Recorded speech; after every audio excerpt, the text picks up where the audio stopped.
Good evening, everyone. Today's topic is Essay of Dramatic Poesy written by John Dryden. वैसे तो ये work लिखा है 1666 में बट पब्लिश हुआ 1668 में। डायलॉग की फॉर्म में लिखा गया है। सैमुअल जॉनसन जो कि एक राइटर हैं, उन्होंने ड्राइडन को फादर ऑफ इंग्लिश क्रिटिसिज्म कहा है। Essay of dramatic poesy criticism का वर्क है। ड्राइडन पहले राइटर थे जिन्होंने फॉर्मल वर्क लिखा क्रिटिसिज्म का। ऐसा नहीं था कि ड्राइडन से पहले किसी ने क्रिटिसिज्म के वर्क नहीं लिखे, पर वो वर्क्स बाय चांस लिखे गए थे।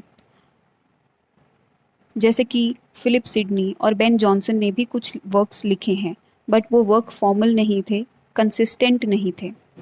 इस ऐसे का एम है इंग्लिश राइटर्स को डिफेंड करना, इंग्लिश ड्रामा को डिफेंड करना। तो 4 डिबेटर्स होते हैं, यूजेनियस, क्राइट्स, लिसिडियस, नियंदर। और ये 4 लोग रियल लाइफ में किसी ना किसी को रिप्रेजेंट करते हैं। जैसे कि नियंदर खुद ड्राइडन को रिप्रेजेंट करता है। नियंदर का मतलब ही न्यू मैन है। यूजेनियस लॉर्ड बकबर्स्ट को, जो कि ड्राइडन का फ्रेंड होता है रियल लाइफ में। Crites represent sir Robert Howard, जो कि ड्राइडन का ब्रदर इन लॉ होता है। Lisideius represent Charles Sedley. ऐसे की ओपनिंग में ही हमें ड्रामा की डेफिनेशन मिलती है। Just and lively image of human nature, representing its passions and humors and the changes of fortune to which it is subject for the delight and instruction of mankind. तो इसमें basically कह रहे हैं कि जो drama है वो human nature का ही इमेज है, और वो इमेज जस्ट एंड लाइवली है। यहाँ पर जस्ट का मतलब है कि जैसे ह्यूमन की एक्शंस हैं वही ड्रामा इमिटेट करता है। पैशंस, ह्यूमर, ये सब ह्यूमन नेचर में है। और कहते हैं कि ड्रामा डिलाइट करता है और साथ ही इंस्ट्रक्ट भी करता है। ऐसे शुरू होता है कि एक बैटल चल रही है इंग्लैंड एंड दी नीदरलैंड्स के बीच में, और ये 4 लोग बोट में जा रहे हैं लड़ाई देखने के लिए, और इनकी डिस्कशन शुरू हो जाती है। अब इस ऐसे में क्या क्या डिस्कस हुआ है, कौन से इश्यूज डिस्कस हुए हैं, वो है ancient versus modern drama, French versus English drama, rhyme versus blank verse. मतलब कोई एक एंशिएंट ड्रामा को सपोर्ट करेगा तो कोई एक मॉडर्न ड्रामा को। तो सबसे पहले क्राइट्स और यूजेनियस आपस में डिबेट करते हैं। तो क्राइट्स एंशिएंट ड्रामा के फेवर में बोलता है और यूजेनियस मॉडर्न ड्रामा के फेवर में बोलता है। तो क्राइट्स कहता है कि एंशिएंट ड्रामा बेटर है क्योंकि वो लाइफ को डिपिक्ट करता है, लाइफ को इमिटेट करता है और मिरर ऑफ नेचर है। दूसरा वो कहता है कि मॉडर्न राइटर्स जो है ना वो सिर्फ कॉपी करते हैं एंशिएंट राइटर्स को। तीसरा कि जो एंशिएंट ड्रामा है वो 3 यूनिटीज़ को फॉलो करता है। तो 3 यूनिटीज़ हैं हमारी, unity of time, unity of place, unity of action. तो यूनिटी ऑफ टाइम होता है कि 24 घंटे में कंप्लीट हो जाना चाहिए, और यूनिटी ऑफ प्लेस है कि एक ही प्लेस पर होना चाहिए, और यूनिटी ऑफ एक्शन है कि जो भी उसमें इवेंट हो रहे हैं, जो भी स्टोरी में जो इवेंट्स हैं वो सारे एक दूसरे से कनेक्टेड होने चाहिए। अब यूजेनियस दूसरी तरफ कहता है कि जो एंशिएंट राइटर्स हैं वो उनमें ओरिजिनलिटी नहीं है, वो सेम ही स्टोरी रिपीट करते हैं, सेम मिथ, सेम प्लॉट उनका होता है। दूसरा कि जो एंशिएंट प्लेज हैं वो एक्ट्स में डिवाइडेड नहीं है। जैसे कि आपको शेक्सपियर के वर्क्स में देखने को मिलेगा कि एक्ट 1, एक्ट 2, एक्ट 3 ऐसे होता है। तो जो एंशिएंट प्लेज हैं वो एक साथ लिखा गया, उसमें कोई एक्ट नहीं है। Ancient disregard poetic justice. तो पोइटिक जस्टिस होता है कि जो सही है उसको रिवॉर्ड मिलना और जो गलत है उसको पनिशमेंट मिलना। तो यूजेनियस कहता है कि जो एंशिएंट ड्रामा है उसमें पोइटिक जस्टिस नहीं है। और वो कहता है कि एंशिएंट ड्रामा लैक्स अफेक्शन। मतलब कि जैसे एक राइटर है होमर, ये एक एंशिएंट राइटर है, तो होमर के हीरोज़ को ज़्यादा जो अफेक्शन था ना वो था स्लीप, मतलब सोने से, खाने से। लेकिन जो मॉडर्न ड्रामा है उसमें जो हीरोज़ हैं वो सब छोड़ देते हैं, खाना पीना सोना, just for sake of love. Next जो डिस्कशन होता है वो होता है लिसिडियस और नियंदर में। लिसिडियस सपोर्ट करता है फ्रेंच ड्रामा को, Neander in favour of English drama. तो लिसिडियस कहता है कि जो फ्रेंच ड्रामा है it strictly follows unities of time, place and action. दूसरा, French dramatist never mix tragedy and comedy. अब ट्रेजेडी जो सीरियस प्लेज होते हैं, है ना, ट्रैजिक होते हैं, और कॉमेडी जिसमें ह्यूमर होता है। तो ये कहते हैं कि जो फ्रेंच ड्रामेटिस्ट हैं वो कभी भी ट्रेजेडी और कॉमेडी को मिक्स नहीं करते।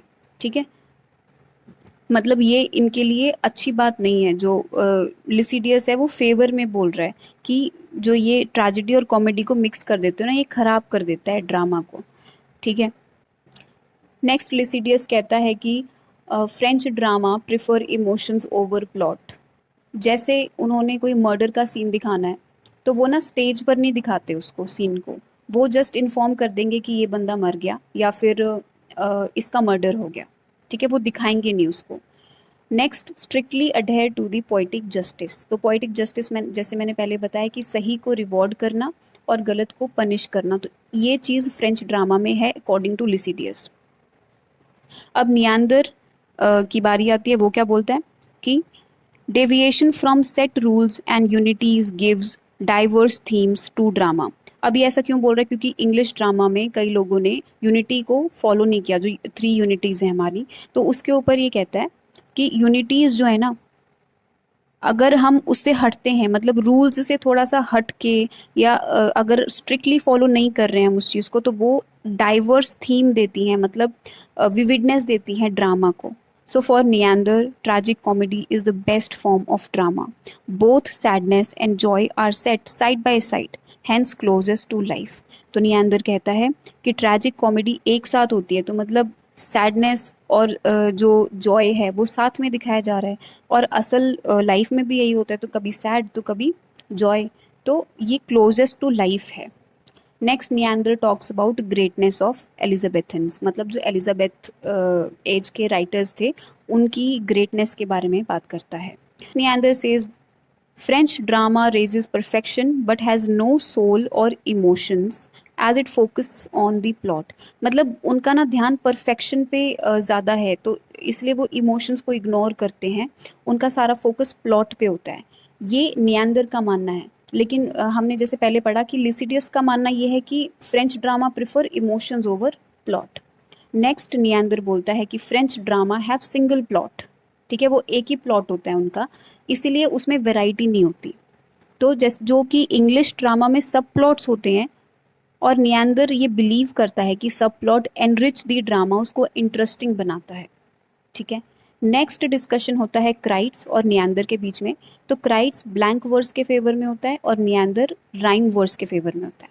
तो राइम वर्स होती है जो भी हम नर्सरी में जो राइम्स पढ़ते थे, मतलब उसमें म्यूजिकल साउंड होता है ना at the end of sentence, वो होता है राइम वर्स। तो ब्लैंक वर्स में ना म्यूजिक जैसा नहीं होता उसमें, ठीक है, राइमिंग वर्ड्स नहीं होते। Blank verse is more like a prose. तो Crites in favour of blank verse कहता है कि ट्रेजेडी में तो ब्लैंक वर्स यूज होना चाहिए, क्योंकि जो राइम है ना वो not allowed in serious plays, लेकिन वो कॉमेडीज़ में यूज़ कर सकते हैं राइम, क्योंकि जैसे जो राइम है ना वो थोड़ा म्यूज़िक वाली क्वालिटी उसमें होती है। तो क्राइट्स बोल रहे हैं कि ये सीरियस प्ले में यूज़ नहीं हो सकती हैं राइम वर्स। ठीक है, और दूसरा कहता है कि राइम इज़ अननेचुरल। अब नियांदर कहता है कि every play should have rhyme as it helps to make plays more pleasant, unique and enjoyable. मतलब वो ये कहते हैं कि जो लास्ट में जो फंक्शन होता है ना for poetry, for drama, is to delight and instruct.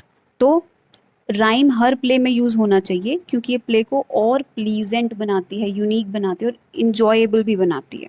ठीक है, इसके अलावा इस ऐसे में ड्राइडन ने शेक्सपियर के लिए कुछ कहा है, वो है कि Shakespeare had the largest and most comprehensive soul. ठीक है, और कहा है Shakespeare is Homer. Ben Jonson के लिए कहा है the most learned and judicious writer which any theatre ever had. Second Jonson was Virgil. इसके अलावा ड्राइडन ने यह भी कहा है कि he likes Ben Jonson but he loves Shakespeare. So that's it for this video. Do subscribe for more English literature videos, and thank you for watching.